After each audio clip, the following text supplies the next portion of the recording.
कभी कभी लाइफ में हमारे सामने ऐसी सिचुएशंस खड़ी हो जाती है जिनसे लड़ना मुश्किल होता चला जाता है। हालात हमारे कुछ ऐसे हो जाते हैं मानो सब कुछ खत्म हो गया हो। दूर दूर तक सिर्फ अंधेरा ही अंधेरा दिखाई देता है। कुछ समझ नहीं आता कि ऐसी सिचुएशंस में करें तो करें क्या। और कई बार तो ऐसी सिचुएशंस में क्विट करने का मन करता है। हालात चाहे तुम्हारे कैसे भी क्यों ना हो, एक बात तो तय है कि ये वक्त अभी गुजर जाएगा। चाहे अच्छा वक्त हो या फिर बुरा वक्त, गुजर जाएगा। लेकिन एक बात हमेशा याद रखना कि ज़िंदगी में कुछ भी कर गुजरने की अपॉर्चुनिटीज़ सिर्फ इसी वक्त में मिलती है, अगर उस सिचुएशन में क्विट ना किया जाए तो। क्योंकि विनर्स जो होते हैं वो कभी भी क्विट नहीं करते, और जो क्विट करते हैं वो कभी भी विनर्स नहीं बनते। आप क्या चाहते हैं, एक एवरेज लाइफ या फिर एक स्टैंडर्ड लाइफ? जब आप सड़क पर निकलो तो लोग आपको इग्नोर करें, या फिर जब आप सड़क पर निकलो तो हर इंसान की नज़र आप पर हो? क्या चाहते हैं आप? लोग आपसे ये कहें कि इंसान कुछ नहीं कर सकता, या फिर ये कहें कि ये बंदा कुछ ना कुछ करके दिखाएगा, ये बंदा कुछ चेंजेस ला के दिखाएगा। लेकिन कैसे करेगा? क्विट करके।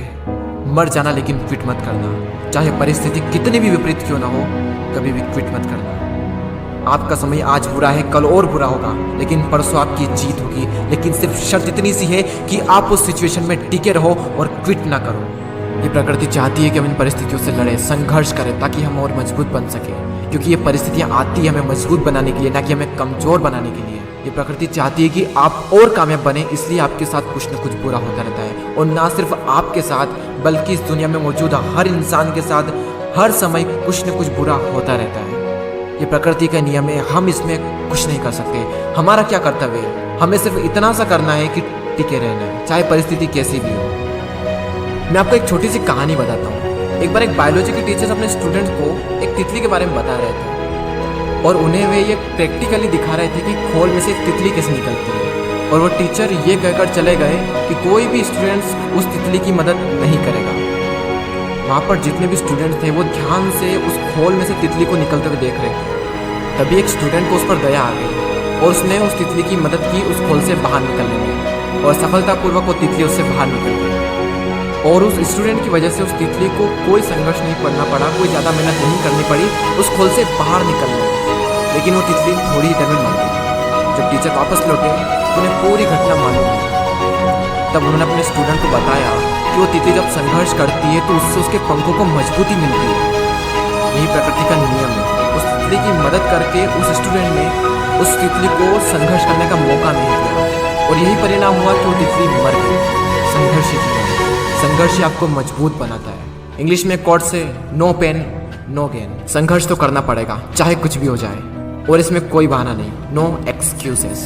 जो विनर्स होते हैं या तो किसी काम को करते ही नहीं, और अगर वो किसी काम को करते हैं तो उसमें कभी भी कोई भी बहाना नहीं बनाते।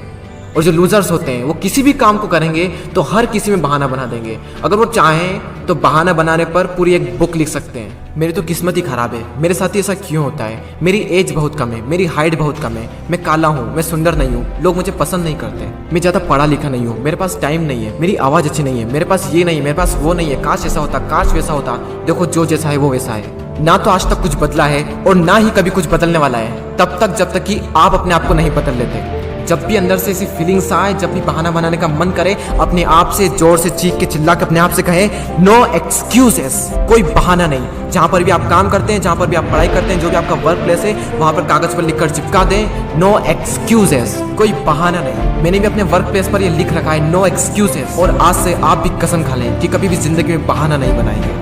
आज आप लोग भी कमेंट में लिख कर जाएं नो एक्सक्यूजेस, ताकि मुझे पता चले कि कितने लोगों ने इस वीडियो को पूरा देखा। मैं आपसे मिलूंगा अगले वीडियो में। जय हिंद, जय भारत।